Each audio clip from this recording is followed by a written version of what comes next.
Hello everyone, welcome to this SUPboarder video where I'm going to be looking at the Shark SUP range for 2025. Going to give you a full overview of this brand new range.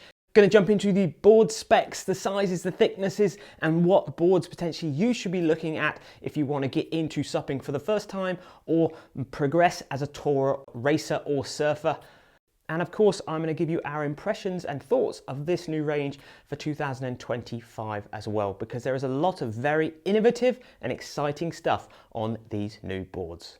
In fact, there's so much exciting stuff to talk about in this video. I'm actually going to do a bonus video to this where I'm going to dive into the constructions, the materials, the manufacturing processes that Shark put onto these boards in a bit more detail. So if you're interested in finding out more about that, definitely check out the bonus video.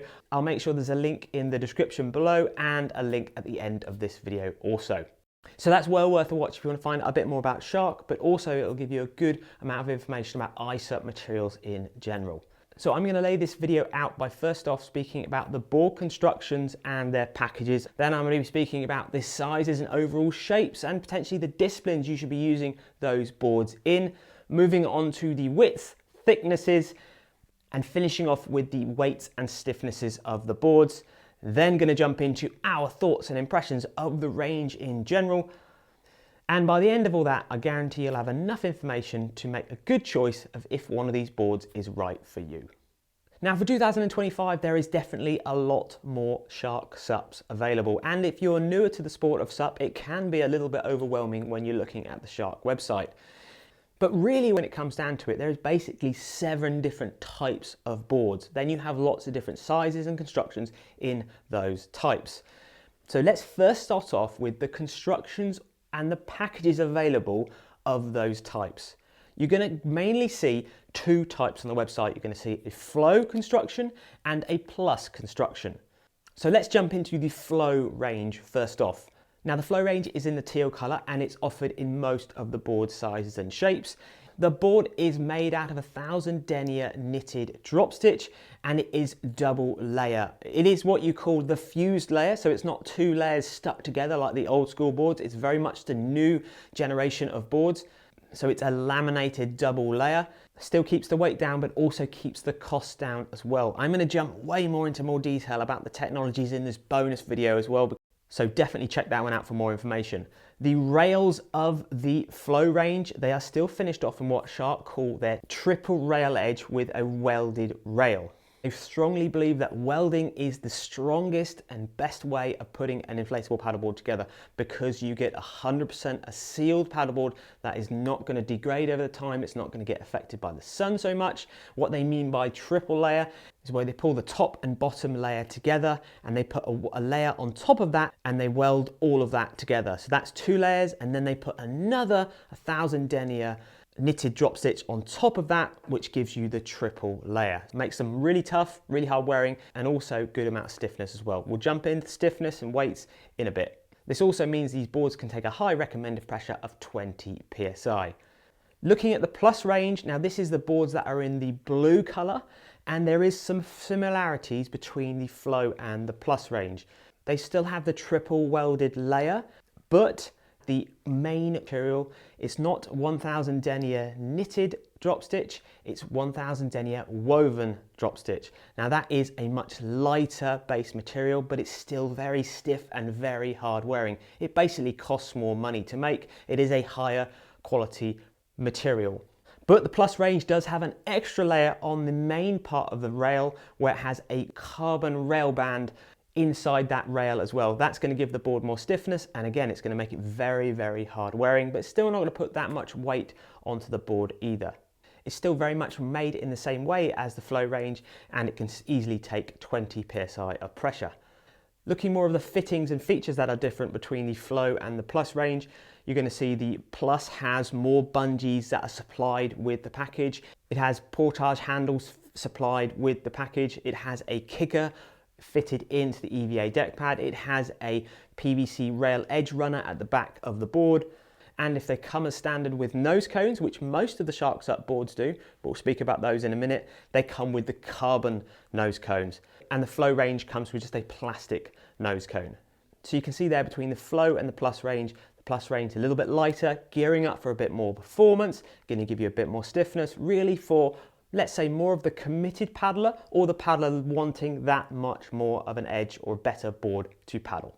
Now let's talk about the Roam range of boards. Now this is a very exciting range of boards because they are lighter weight boards. They roll up much smaller, hence they're called the Roam, so they're really designed for the traveling supper, the supper that wants to walk with their board, go places, go on a train, go on a bus. Really transporting their board is super important to them. It's got the same construction process as the other two boards. Still comes with the triple rails that are welded internally as well, but the main material that's holding the drop stitch layer is still 1000 denier woven, which is the lightweight one, but it's single layer. So it's not double layer like the other two boards, like the Flow and the Plus, which is why the board is so much lighter. Also, those boards are not supplied with nose cones. They have more refined noses, and the bag it comes with is very different as well. It's much smaller. The board rolls up so much tighter because it is a single layer, and that's what you really want when you're wanting to have a lightweight board that's easy to transport. There is one other group of boards that has a tiny bit different of a construction to the others, and that is the Speed Plus boards. The same as the Plus boards, so still with the triple layer welded internal rail, still got the carbon band on it, still got the tail release and the kickers and all that sort of stuff, but it has an extra carbon stringer on the top and the bottom of the board, making that board a little bit stiffer again. For the racers or people paddling fast, performance is definitely key. You're going to be wanting a stiffer board, a lighter board as well, so that's going to keep the weight down and keep the stiffness up there. But again, we're going to jump into weights and stiffnesses in a second. With all those boards as standard, you get a wheelie bag with the Pluses and the Flows. You get a super double action pump with all of the boards. You get a good quality coiled leash with all of the boards. You all get the Shark SUP Smart Tech fin, which is a patented design, which is easy to get in and out of the board. Now you don't actually get paddles as standard with any of these Sharks boards. We do think that is a good move because a lot of you out there have already got paddles knocking around, or you've got a friend with a paddle, or maybe you're looking for a more specific paddle that Shark do not supply. So it does give you that option, but there are paddles available from Shark, and I think £45 you can get yourself a carbon nylon put into any of those packages as well. Okay, so that's an overview on constructions and materials. Again, if you want to find out more about the materials, watch the bonus video. I'm going to go into it in a bit more detail, give you more background about those deniers and all that sort of stuff. Let's move ourselves on to looking at the board shapes themselves. So earlier I said basically there's 7 board shapes available. So let's jump into those now. First off, you have a 10-6, a very all-round shape board, rounded nose, rounded tail. That board is available Flow construction and a Roam construction. That board hasn't got a refined nose and it hasn't got a nose cone. It's very much just a good all-round board to get you onto the water the first time, family fun, trying lots of different types of supping, quite easy to turn around, not that fast, but it's just a board to get you on the water and enjoying the sport and potentially seeing what side of SUP you would like to go into after that. Up from there, you have boards in the 11'6" size, so a little bit longer. You're going to notice the shape's very different of these boards. These are available in a Roam construction, a Cruiser Flow construction, a Cruiser Plus construction. You'll see the shape of this board, it's got that more pulled in nose. The Roam board has got a refined nose. All of the Flow and Plus boards come with either a plastic or carbon nose cone. So again, this is where boards are going to start to punch through the water and they're going to be way more efficient at paddling a bit faster. Still kitted up with loads of bungees so you could put gear on it. It's really aiming for somebody who could be getting into paddleboarding for the first time, but really for somebody who wants to paddle that a little bit further than you would be doing on the 10-6 pace or Roam. Up from there, you've got boards that are very similar to the outline shape of the 11'6", but they are 12'6". That little bit more waterline length is going to make the board faster to paddle and give it more glide. So it's gearing up to somebody who wants to paddle a little bit further, maybe a little bit faster. You can still put gear on the front and the back. You could still take a dry bag. You could paddle to the pub. You could do all of that fun stuff. It still could be a good stepping stone for maybe somebody getting into the sport if you looked at the wider base boards to give you a bit more stability. All come with nose cones, so really gearing up for paddling in lots more different water states. And you'll also see in that range, they offer that in a 14-foot size as well. just a little bit longer again, still in the flow in the plus range. And really 12.6 to 14 foot, it's all about how far and how fast you would like to travel. If you're looking to paddle faster, you really do want to move on to the 14 foot. Because after all, when it comes to an inflatable paddleboard, we aren't worried about storage. If you were looking for a hard composite board, a 12-foot 6 and a 14 foot, that's quite a big difference if you can store it. With inflatables, it really just comes down to how fast and how far you would like to paddle. Talking about how fast and far you like to paddle, there are actually some more 12.6s and 14 foots to talk about. We have the Speed Plus range. The big difference here between the Venture range and the Speed Plus range is the width the boards are available in and the materials that are placed onto the boards. The Speed Plus range is designed to go that much faster, hence why it's called Speed Plus. You could still use it for touring and cruising, no doubt. It would just be less effort to paddle that much further.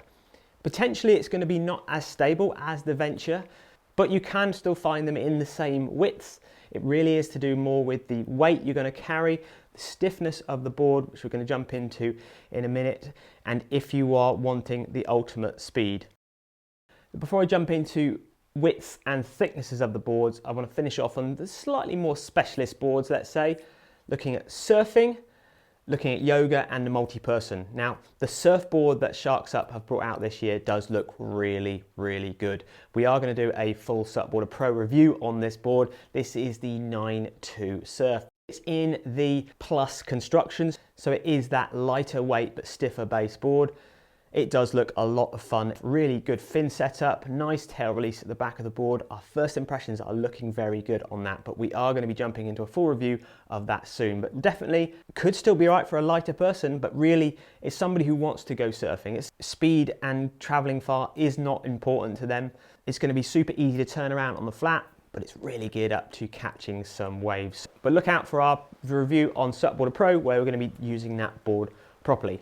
Otherwise, yoga, it's a very popular discipline for a lot of you out there. It's definitely more of a summer-based discipline for us in Europe. What you want for that is a nice, stable, wide board, nice and rounded up at the nose, sort of outline a bit like the Pace 10.6, but it's got a bit more width in general, nice and stable and easy to do your yoga maneuvers on. Also, looking at a stable board, multi-person boards, they are a lot of fun if you haven't been paddling with your friend, your daughter, your dog, the whole family.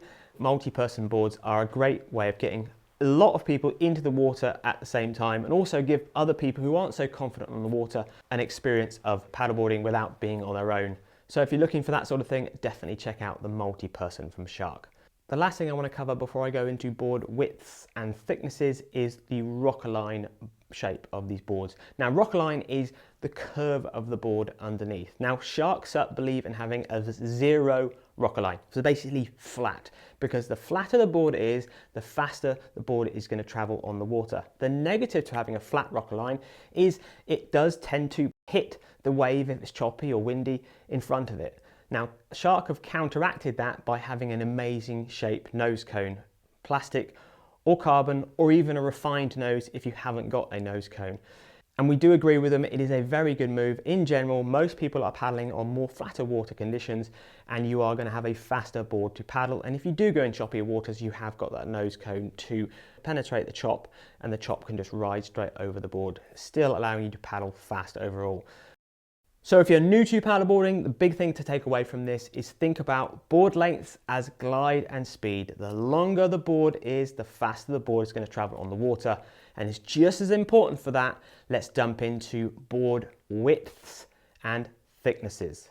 Now, Shark have always been fully engaged in board length equals performance, rider height equals board width, and rider weight equals board thickness. Now, we do agree with them on this. This is a great way to think about it. So if you're a taller person or a person that requires a board that's going to give you a bit more stability, you're going to be looking at a wider base board.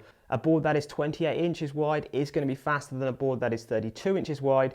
The most common size for most people to start with is around 32 inches in width. Improver touring boards are sitting around 30 inches in width, and faster touring to race boards are sitting around 28 inches in width. That is definitely something to think about if you're wanting more stability, but also board thickness is an absolute key one, and Shark have always been speaking about board thicknesses and banging the drum, let's say, about how people need to be aware of different thicknesses of boards for different weights of riders. Now, we've done previous videos with Shark in the past about this, but basically the way you want to break this down nice and simply is Shark supply most of their boards in a 5 or 6 inch. If you are 85 kg and down, they would advise, and we would agree with them, that a 5-inch thick board will be absolutely fine. If you're 85 kg and up, they advise that a 6-inch board would be better. Obviously, there is a bit of wriggle room between 80 and 85 kg. If you're around that sort of weight limit, you're going to be deciding on maybe, are you going to be carrying more weight on your board? Are you looking to want to have the ultimate stiffness of the board? Because the thicker the board is, the stiffer the board will be. Definitely touring and racers of that weight will probably be looking towards more of the 6-inch thick board, but if you're definitely in the 70-75 kilo range and down, a 5-inch thick board is going to be much better for you, even if you're carrying a bit of extra weight as well. What you're going to feel on the water when you're paddling a 5 and 6-inch thick board is how close you are to the water. Sounds very obvious, but it does affect how you feel as a paddler. Definitely, if you're sub 85 kg and you're on a 5-inch thick board, you're going to feel closer to the water. You're not going to get affected by the wind so much, also the chop so much. It's actually going to be a little bit easier to paddle as well because you are lower down. If you were on a 6-inch thick board, you'd be higher out of the water. You'd feel a little bit more disconnected to the paddling experience. So therefore, if you were a heavier person, you'd sink that board down a little bit more, and that would equal out what potentially a lighter paddler would feel on a 5-inch thick board. Now let's talk about stiffnesses and weights. Now, knowing the stiffness of an iSUP is really important because it's going to give you how efficient that board is going to paddle on the water. If you have a board that's paddling and bending like a banana, you're not going to get much energy going forward. It's all going down into the water and making waves as you're bouncing the board along. So cheap, horrible paddle boards do tend to do that. More expensive boards with better refinements, better materials and better construction processes are stiffer. But also it's equal to weight. You could put loads of material in a paddleboard and make it really, really stiff. But if it weighs a lot, it's going to be horrible to carry down to your paddle location. And generally it's not going to paddle as quick as it moves through the water as well. And the big one to remember, especially if you're new to SUP and you probably haven't thought about it, is a 5-inch thick paddleboard is going to be more bendy or have a larger deflection than a 6-inch inflatable paddleboard. If you had a 12-inch inflatable paddleboard, it would be even stiffer again, but it would be horrible to paddle, which is why most brands settle on 5 and 6 inches. So what we do with all the boards we use is we put them through a deflection test. And a deflection test is where we put a board on a gap of 1.5 meters apart and we put a weight of 75 kilograms in the center of the board, and then we measure how much the board deflects. A really, really stiff inflatable paddleboard, I think the stiffest we've ever tested has been around 7 millimeters, and a pretty bendy board that I wouldn't recommend anybody buying is sitting around 20 to 24 millimeters. So up on the screen there, you can see we have a large range of boards that we have tested. So we're looking at the Speed Pluses. Now this is in a 14-foot size. Again, the size for our test is slightly irrelevant because we are looking at a gap of 1.5 meters apart. You'll see the 6-inch thick board had a bend of 8 millimeters, and the 5-inch thick board had a deflection or bend of 14 millimeters. If we're looking at the equivalent board in the Plus range, you'll see that the 6-inch thick board dropped 9 millimeters and the 5-inch thick board dropped 15 millimeters. So there we go, there's a millimeter difference in the speed to the Plus, and that must be to do with the carbon stringer that's on top and bottom of the board. Then we had an 11.6 in the flow construction that we could test in 5 inches in thickness, and that was 15 millimeters.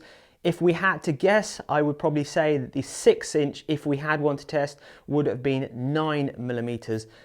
And we did a Roam test. Remember, that's a single skinned board, so it shouldn't be as stiff, but it's much lighter. In 11.6, in a 5 inches was 19 millimeters. But the really important one here is check out the weights of the boards.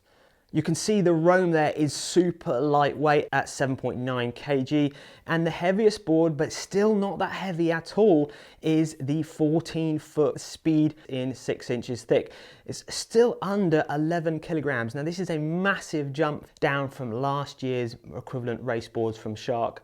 those boards are very light for the deflections. They could make a stiffer board, no doubt, but it will be heavier. It would have more material on it. I personally believe a light board is just as important as having a stiff board, and it is a compromise between those two factors. Now let's move on to give you an idea of prices. You can see up at the screen there, you've got a good range of prices. These are all no paddle prices. The Pace retails at £499 or €599. That is a good price point board. The Cruiser, whether you're looking at the Flow or the Plus, still under €800, and the Speed 14 foot is still sitting under £900 for a top end race board. So the differences in those prices, the reason they are different prices, it's to do with the material that's in the boards. The Plus boards have got the tail runners, the kickers at the back, bungees, portage handles, that all comes as standard with those boards. But still, all of those boards are actually at very competitive prices. Now, I know if you're looking at a supermarket brand, you're like, well, that's £500 more expensive than a supermarket board. It is well worth £500 more than a supermarket board. I understand if it's out of your budget, it's out of your budget, but it is a much better board. It's a much better board for the environment and lots of other reasons, which actually I will jump into now. Shark are one of the brands that are doing more than just making paddleboards. They have a great collaboration with the Shark Trust. They work hand in hand with the Shark Trust, trying to promote people to be aware of sharks and promote the Shark Trust in general. They've been working with the Shark Trust for a few years now. We do think it's a great collab, and personally I love sharks, and I think it's a great thing that everybody should be aware of and how endangered they are in our seas at the moment. The packaging that it comes with the boards when you take them out of the bag is nice. There is very limited plastic in the packaging. They've got a lot of that fabric-based bags that you put your pump in. And Shark SUP do come across as one of the brands that are very environmentally aware and trying to improve their products into the future. Shark do have a 3-year warranty as standard on their products. I know you won't get that with a lot of the cheap supermarket boards, or if they do offer it, will they actually stand by it?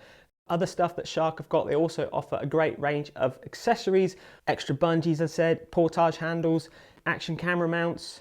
You can buy spare nose cones, carbon nose cones, which is great. I know they offer a great kayak seat attachment, which goes on any of their boards as standard. They've set up the D-rings on their boards so you can have that kayak seat in multiple different positions. So if you're paddling with your kids, or you need your kids to be sat in a seat as you're stand-up paddleboarding, it's a great option, and it does make the board way more family user friendly. Okay, so that's a lot of information that you can find on the internet on their website. Now let's jump into our thoughts and impressions after using these boards. Now the biggest thing we're going to say straight away is Shark have stepped up their game from their previous year's boards. Now that doesn't mean that previous year's boards weren't any good. It just means they really have jumped up quite a bit since last year. The boards are so much lighter. The nose cones that they have supplied on most of these boards is an absolute game changer. Now, we did see a nose cone in the past, in fact, quite a few years now from Shark, but this is a removable nose cone. What a change this has done, because it's so much easier to roll up your board.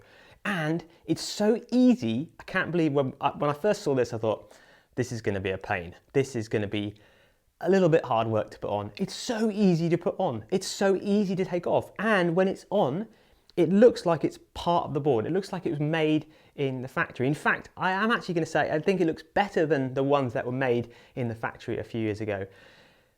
Massive thumbs up. The nose cone, whether you're looking for the plastic one or the carbon one, fit really well on the board, and they work really well on the board. So that is a massive pro for us. Really great job with those nose cones, Shark SUP. Going to make paddling in chop waves so much more enjoyable. Really doesn't slow the board down. It's going to penetrate and just cut through that water like a knife. And you can actually paddle those boards without the nose cone as well, and you still have that very much refined nose even without the nose cone. Another great thing we like, which they did have in previous years, it's the newer foldable fin box. It's much more hydrodynamically shaped. It looks much better. And again, when you roll your board up, you can take the nose cone off, you can roll your board up, and then you can bend that fin box. Simple thing, makes a massive difference to the process of putting the board away at the end of the day. You've got quite a neat little clip-in fin that's easy to use that Shark have got a patent on as well.